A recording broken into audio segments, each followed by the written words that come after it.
जय हिंद साथियों, कैसे हैं आप सभी लोग। आशा करती हूँ अच्छे होंगे। मिशन वर्दी चैनल पर आप सभी लोगों का हार्दिक स्वागत है।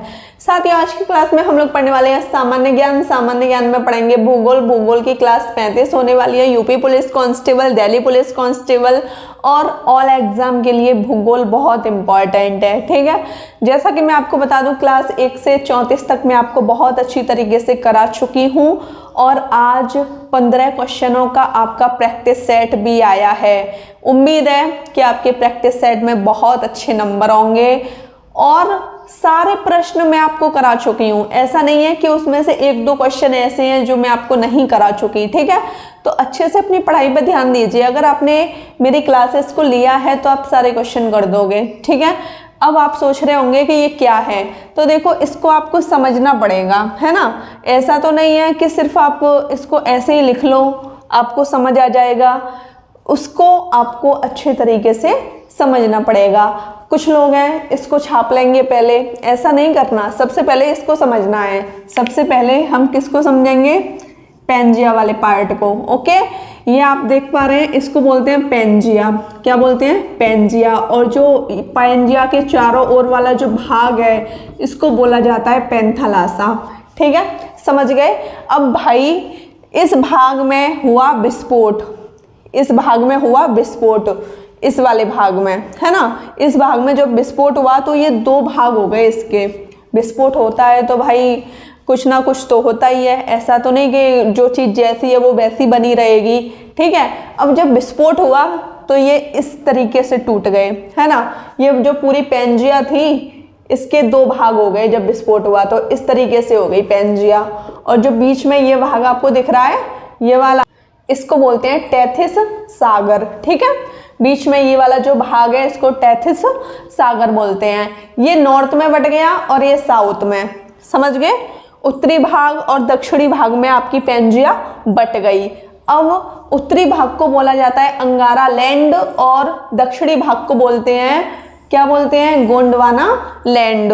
दक्षिणी पठार मैं आपको पढ़ा चुकी हूँ। दक्षिण वाले पोर्शन को हम प्रायद्वीपीय भारत का पठार भी बोलते हैं। प्रायद्वीपीय भारत का जो पठार है वो किसका भाग है? तो वो आपके गोंडवाना लैंड का भाग है। अब आप इस स्ट्रक्चर का स्क्रीनशॉट ले लीजिए। साथियों, जैसा कि अभी हमने पेंजिया के बारे में पढ़ा, फिर उसके बाद वो 2 भागों में बट गई विस्फोट के बाद, अंगारा लैंड और गोंडवाना लैंड, है ना। तो इसमें ये कंडीशन बताई है, अंगारा लैंड और गोंडवाना के आपस में टकराने से हिमालय बना। ठीक है, समझ गए। हिमालय कैसे बना? अंगारा लैंड और गोंडवाना के आपस में टकराने से। ठीक है, अब अगला पॉइंट इसी में देखना है। हिमालय का निर्माण टेथिस सागर के अवसाद के जमाव से हुआ। ठीक, अगला पॉइंट है विश्व का सबसे जवान पर्वत पूछा जाए तो ये आपका हिमालय पर्वत है। ठीक है, हिमालय पर्वत में मैंने आपको 3 श्रेणियां लिखाई थी और उसमें मैंने आपको बताया था कि उसमें सबसे जवान और नवीनतम जो श्रेणी है वो कौन सी है, आप मुझे कमेंट सेशन में बताओगे। ठीक है, अब हम पढ़ लेते हैं पर्वतीय नगर। इंग्लिश में हिल स्टेशन इनको बोला जाता है। पासीघाट पर्वत कहाँ पर है? और आपका जो बोमडिला पर्वत है ये दोनों अरुणाचल प्रदेश में है। यहाँ लिख लेना, मैं शॉर्टकट में लिख रही हूँ अरुणाचल प्रदेश, आपको हिंदी में लिखना है क्योंकि कुछ लोग इसको आंध्र प्रदेश समझ लेते हैं। ठीक है, ये अरुणाचल प्रदेश में है। अगला कलिंगपोंग और दार्जिलिंग, ये कहाँ पर है? ये पश्चिम बंगाल में, वेस्ट बंगाल। ठीक है, अरुणाचल प्रदेश और वेस्ट बंगाल की राजधानी क्या है? यहाँ की प्रमुख जनजातियाँ बताइए। ये मैं आपको करा चुकी हूँ। ठीक है, इधर का प्रमुख डांस बताइए। ठीक है, अब देखिए नैनीताल, मसूरी, अल्मोड़ा, रानीखेत, ये पर्वत निगम किस राज्य में है? तो ये चारों आपके उत्तराखंड में हैं, यूके में है। ठीक है, समझ गए। इतनी कंडीशन समझ आई। यूके की राजधानी आपको बतानी है, वो वाला यूके नहीं समझना। ठीक है, ब्रिटेन वाला नहीं समझना है। यूके बोले तो अपने भारत का राज्य उत्तराखंड। ठीक है, उत्तराखंड की राजधानी, उत्तराखंड के दर्रे और उत्तराखंड की जनजाति, उत्तराखंड का प्रमुख डांस आपको बताना है। साथियों अब आपका अगला पर्वत मैंजोडगंज पर्वत, डलहौजी पर्वत, कसौल पर्वत, धर्मशाला पर्वत, लाहौल स्पीति पर्वत, शिमला पर्वत, नैनीताल पर्वत। मैंने इसको रफ कर दिया है। नैनीताल पर्वत में आपको करा चुकी थी उत्तराखंड में, यहाँ पे मैंने लिख दिया है गुलमर्ग पर्वत, है ना।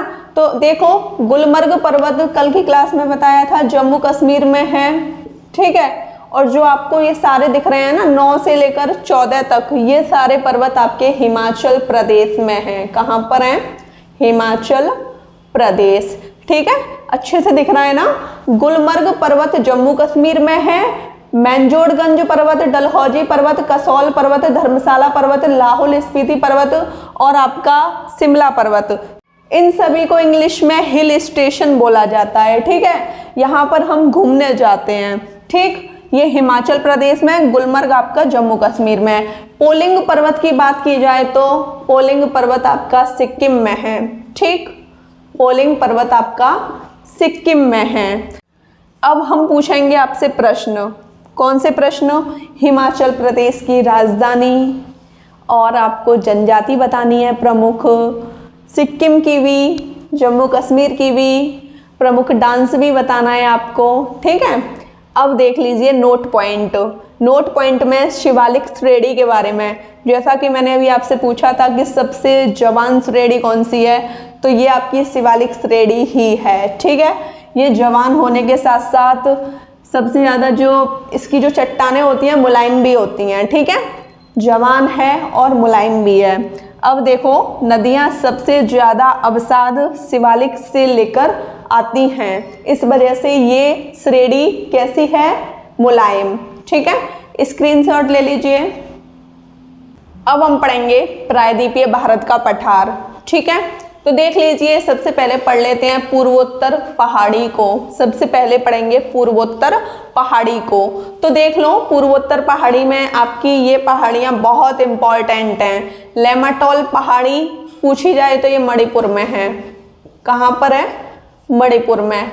लेमाटोल पहाड़ी आपकी मणिपुर में है। मिजो से आप समझ पा रहे हैं, मिजोरम में। मिजो पहाड़ी आपकी मिजोरम में, ठीक। अगला आपका प्रश्न है पटकोई बुम पहाड़ी। ये बहुत इंपॉर्टेंट है।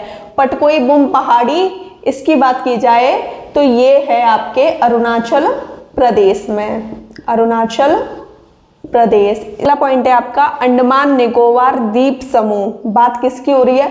अंडमान निकोबार द्वीप समूह की, ठीक है।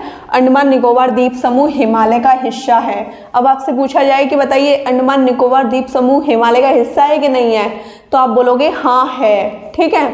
अब आप अगला पॉइंट देखोगे, हिमालय को म्यांमार में क्या बोला जाता है? जो हिमालय है उसको म्यांमार में क्या बोला जाता है? इसको बोला जाता है अराकान योमा। Arakan Yoma. इतनी कंडीशन आप समझ गए। अब इसमें ही अराकान योमा जो पर्वत है, अराकान योमा जो पर्वत है, यही पर्वत, यही का मतलब अराकान योमा पर्वत भारत और म्यांमार की सीमा रेखा बनाता है। साथियों अभी हमने पढ़ा था पूर्वोत्तर पहाड़ों के बारे में, है ना। अब हम पढ़ेंगे उत्तर के मैदानों के बारे में। तो देख लीजिए उत्तर के मैदानों में पहला पॉइंट आपका कह रहा है कि ये जो मैदान है ये कहाँ कहाँ पाए जाते हैं। ये सारी कंडीशन पहले पॉइंट में बता दी गई है। पंजाब, राजस्थान, हरियाणा, यूपी, बिहार, पश्चिम बंगाल, असम आदि। आदि का मतलब अभी और राज्य हैं, ठीक है। आदि राज्यों में मैदानी क्षेत्र पाए जाते हैं, ठीक, समझ गए।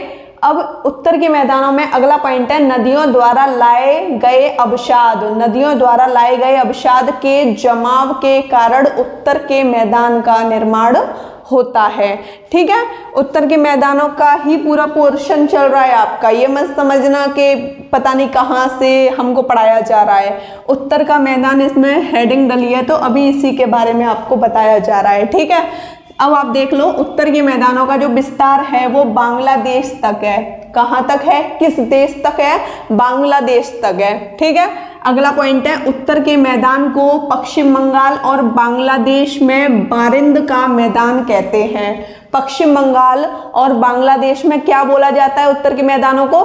बारिंद का मैदान। ठीक है, अगला पॉइंट है उत्तर के मैदानों को 4 भागों में बांटा गया है। कौन कौन से 4 भाग हैं?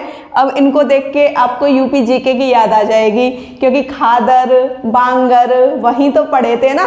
देख लो 4 भाग कौन कौन से हैं। पहला नंबर है आपका भावर क्षेत्र, दूसरा है आपका तराई क्षेत्र, तीसरा है खादर, चौथा है बांगर। ठीक है, समझ गए? स्क्रीनशॉट ले लीजिए। जैसा कि साथियों मैंने अभी आपको बताया है कि उत्तर के मैदानों को 4 भागों में बांटा गया है। भावर क्षेत्र, तराई क्षेत्र, खादर क्षेत्र, बांगर क्षेत्र। ठीक है, तो इस पूरे चार्ट में हम ये चारों को कवर करेंगे, फिर हमको इनको पढ़ने की ज़रूरत नहीं पड़ेगी, इतने में इनफ है। ठीक है, लेकिन पढ़ना है, जितना भी पढ़ना है अच्छे से पढ़ना है। ये नहीं कि आप 4-4, 5-5 पेज पढ़ रहे हो, आपके पल्ले कुछ नहीं पढ़ रहा। इसमें सब कुछ आपको बताया गया है, सब कुछ बोले तो सब कुछ। अब हम पढ़ लेते हैं भावर क्षेत्र के बारे में। यह शिवालिक के दक्षिण में है। कौन सा क्षेत्र है जो शिवालिक के दक्षिण में है? तो ये आपका भावर क्षेत्र है ना। भावर क्षेत्र में मोटे मोटे पत्थर पाए जाते हैं। ठीक, छोटे छोटे पॉइंट हैं, दिमाग में आराम से बैठ जाएंगे। ओके, भावर क्षेत्र में खेती नहीं की जाती। ठीक है, और भावर क्षेत्र में नदियां आती तो हैं लेकिन विलुप्त हो जाती हैं, गायब हो जाती हैं। ठीक है, इन पॉइंट्सों को आप भावर क्षेत्र में याद रखना। अब भाई यहाँ पर खेती नहीं हो रही है, नदियाँ भी विलुप्त हो रही हैं, है ना। जहाँ नदियाँ विलुप्त होंगी वहाँ तो खेती नहीं होगी। अब हम पढ़ लेते हैं तराई क्षेत्र के बारे में। नम मिट्टी पाई जाती है। कैसी मिट्टी? नमी वाली मिट्टी। ओके, यह क्षेत्र भावर के दक्षिण में पड़ता है। यह शिवालिक के दक्षिण में पड़ता है भावर, और भावर के दक्षिण में तराई क्षेत्र पड़ता है। ठीक है, और तराई क्षेत्र में नदियां बाहर निकल आती हैं। ऐसा नहीं है कि विलुप्त हो रही हैं, यहाँ पर नदियां बाहर निकल आती हैं। और यहाँ पर कौन कौन सी खेती करना संभव है? मुख्य रूप से गन्ना और धान की खेती तराई क्षेत्र में कर सकते हैं। ठीक है, अब हम पढ़ेंगे खादर क्षेत्र के बारे में। यह जलोढ़ मिट्टी से बना क्षेत्र है। पेपर में क्वेश्चन पूछ लिया जाता है कि बताइए जो आपका खादर क्षेत्र है किस मिट्टी से बना है? तो आप बताओगे जलोढ़ मिट्टी से बना है। इस क्षेत्र में बाढ़ आ जाती है। ठीक है, खादर क्षेत्र बाढ़ वाला क्षेत्र है। अब इसमें ही आपको पढ़ना है, यह सर्वाधिक उपजाऊ वाला क्षेत्र है। कौन सा क्षेत्र है जो सर्वाधिक उपजाऊ वाला है? तो ये आपका खादर क्षेत्र है। यहाँ पर कौन कौन सी फसलें उगा सकते हैं हम? गेहूं, मक्का, जौ, दाल, चावल आदि खाद्य फसलों को उगा सकते हैं। ठीक है, अब पढ़ेंगे बांगर क्षेत्र के बारे में। देखो खादर में बाढ़ आ जाती है, बाढ़ वाला क्षेत्र है, और जो आपका बांगर है ये बाढ़ वाला क्षेत्र नहीं है, बिना बाढ़ वाला क्षेत्र है। ठीक है, यह पुरानी जलोढ़ मिट्टी से बना है। पुरानी जलोढ़ मिट्टी से बांगर क्षेत्र आपका बना है। ठीक है, और बांगर क्षेत्र में ही यह का बोले बांगर खादर के अपेक्षा कम उपजाऊ है। ये वाला जो क्षेत्र है ये उपजाऊ है, ये कम उपजाऊ है। ठीक है, परंतु इसमें भी हम फसलों को उगा सकते हैं। ऐसा नहीं कि बांगर क्षेत्र में हम फसल नहीं उगा सकते। देखो, परंतु यहाँ भी सभी खाद्य फसलों का उत्पादन होता है। अब आपसे पेपर में क्वेश्चन पूछ लिया जाएगा कि बताइए वो कौन सा क्षेत्र है जहाँ पर सबसे ज़्यादा फसलों को उगाया जाता है? तो वो आपका खादर क्षेत्र है। ठीक है, स्क्रीनशॉट ले लीजिए। साथियों, प्रायद्वीपीय भारत के पठार में ही हमको पढ़ना है दक्षिण का पठार, है ना। अब इसमें आप देख लीजिए प्रायद्वीपीय क्या होते हैं, द्वीप क्या होते हैं। प्रायद्वीप क्या होते हैं? तीनों ओर से जल से घिरा हुआ भूभाग। जो तीनों ओर से जल से घिरा हुआ होता है ना, उसी को हम प्रायद्वीप कहते हैं। द्वीप किसको बोलते हैं? जमीन का वह भाग जो चारों तरफ से जल से घिरा है। जो 3 तरफ से घिरा है उसको प्रायद्वीप कहते हैं, और जो 4 तरफ से जल से घिरा है उसको द्वीप कहते हैं। ठीक है, अब हमको पढ़ना है अगला पॉइंट। प्रायद्वीपीय भारत गोंडवाना लैंड का भाग है। ये मैं आपको बता चुकी हूँ ना। इसी में आपको अगला पॉइंट पढ़ना है, भारत का सबसे पुराना भूभाग प्रायद्वीपीय पठार है। भारत का सबसे पुराना भूभाग क्या है? प्रायद्वीपीय पठार। ठीक है, अब हम पढ़ेंगे भारत के मरुस्थल के बारे में। भारत के मरुस्थल को क्या बोला जाता है? भारत के मरुस्थल को थार का मरुस्थल बोला जाता है। ठीक है, समझ गए? पेपर में प्रश्न पूछ लिया जाता है, बताइए थार के मरुस्थल को किस नाम से जानते हैं? तो आप कहोगे भारत के मरुस्थल के नाम से। अब आपको इसमें ये देखना है कि जो आपका थार का मरुस्थल है, भारत का मरुस्थल है, ये किन किन देशों में है? ये दो देशों में, भारत और पाकिस्तान में है। भारत के किन किन राज्यों में फैला हुआ है ये थार का मरुस्थल? राजस्थान, गुजरात, हरियाणा। ठीक है, अब देखो राजस्थान में अरावली के पश्चिम में आपका थार का मरुस्थल है। राजस्थान में अरावली के पश्चिम में आपका थार का मरुस्थल है। लूनी नदी भारतीय मरुस्थल की प्रमुख नदी है। अब पेपर में आपसे क्वेश्चन पूछ लेता है कि बताइए भारत के मरुस्थल या थार के मरुस्थल की जो प्रमुख नदी है वो कौन सी है? तो आप बताओगे लूनी नदी है। ठीक है, समझ गए? स्क्रीनशॉट ले लीजिए। साथियों, जैसा कि अभी हम भारत का मरुस्थल पढ़ रहे थे, इसमें आपकी थोड़ी सी पॉइंट और हैं, एक दो पॉइंट हैं। ठीक है, भारत का जो मरुस्थल है यह सबसे गर्म मरुस्थल है। ठीक है, भारत का मरुस्थल, थार का मरुस्थल आपका सबसे गर्म मरुस्थल है। अब देखो इसी में अगला पॉइंट है, भारत का सबसे ज्यादा गर्म स्थान कौन सा है? तो ये राजस्थान का चुरू है। चुरू है। चुरू कहाँ पड़ता है? जैसलमेर जिले में। ठीक है, समझ गए? अब हम पढ़ेंगे अरावली पर्वत के बारे में। अरावली पर्वत के बारे में। अरावली पर्वत कहाँ कहाँ फैला हुआ है? गुजरात, राजस्थान, हरियाणा और दिल्ली में आपका अरावली पर्वत फैला हुआ है। तो देख लीजिए, ये जो पर्वत है ये मोड़दार या बलित पर्वत है। प्राचीन मोड़दार या बलित पर्वत नाम से किसको जाना जाता है?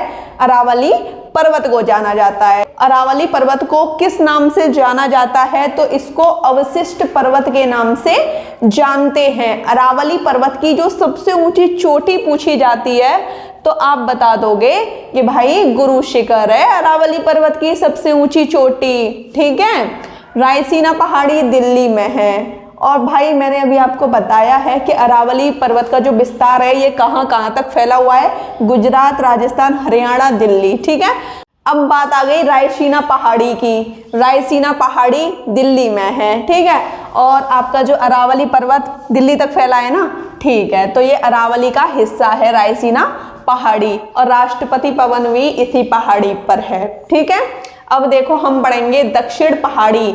ये भी आपके अरावली पर्वत का हम पढ़ रहे हैं पूरा। दक्षिण पहाड़ी और गुरु शिखर हम अरावली पर्वत में ही पढ़ रहे हैं। तो देखो दक्षिण पहाड़ी जरगा हिल्स कहाँ पर है? राजस्थान में। ठीक, गुरु शिखर, गुरु शिखर ये आपकी माउंट आबू पहाड़ियों में है। माउंट आबू पहाड़ियों में गुरु शिखर चोटी है।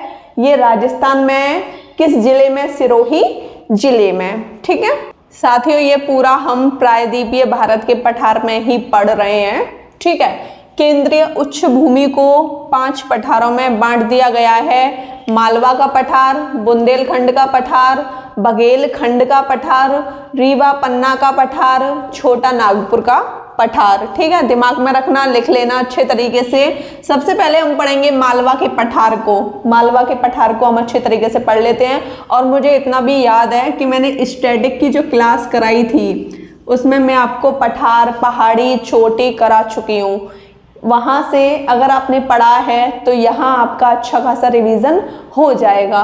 ठीक है, तो देख लो मालवा का जो पठार है, मालवा का पठार, इसका विस्तार कहाँ कहाँ पर है? गुजरात, राजस्थान, मध्य प्रदेश में ये फैला हुआ है। ठीक है, मालवा के पठार का निर्माण किस तरीके से हुआ? लावा से। किस प्रकार के लावा से? कैसी चट्टानों से? बेसाल्ट चट्टानों से। चट्टानें मैं आपको करा चुकी हूँ। अब आप मुझे ये बताओगे ये जो बेसाल्ट चट्टान है ये किसका उदाहरण है? आपको मुझे बताना है कमेंट सेक्शन के माध्यम से। ठीक है, और यहाँ पर आपके काली मिट्टी पाई जाती है। काली मिट्टी कपास के उत्पादन के लिए बहुत ज़्यादा फेमस है। ठीक है, मालवा का पठार अरावली एवं विंध्य पर्वत के मध्य स्थित है। मालवा का पठार किन किन पर्वतों के बीच स्थित है? अरावली और विंध्य पर्वत के बीच में स्थित है। ठीक है, मालवा के पठार का जो ढलान है वो उत्तर से पूर्व की ओर है। समझ लीजिए, ये उत्तर, ये पूर्व, ये पश्चिम, ये दक्षिण। तो इसने बोला है कि इसका जो ढलान है किस तरीके से है? उत्तर से पूर्व की ओर, इस तरीके से है। समझ गए? स्क्रीनशॉट ले लीजिए। मालवा के पठार में अब आपको पढ़ना है कि इससे जो नदी निकलती है वो कौन कौन सी नदियां निकलती हैं मालवा के पठार से। ठीक है, तो चंबल, सिंध, बेतवा, कैन, और ये चारों आपकी यमुना की सहायक नदियां हैं। ठीक है, अब देखो साथियों, छोटा नागपुर का पठार, इसको मैं आपको कल कराऊंगी। और लाइव सेशन, जैसा कि लाइव सेशन का टाइम चेंज हो रहा था, आज 9 बजे ही रखते हैं, कल से लाइव सेशन का टाइम चेंज हो जाएगा। ठीक है साथियों, आपको आज की क्लास कैसी लगी मुझे कमेंट सेशन में अवश्य बताइएगा। वीडियो अच्छी लगी हो तो चैनल को सब्सक्राइब कीजिएगा, लाइक कीजिएगा, शेयर कीजिएगा। जय हिंद साथियों।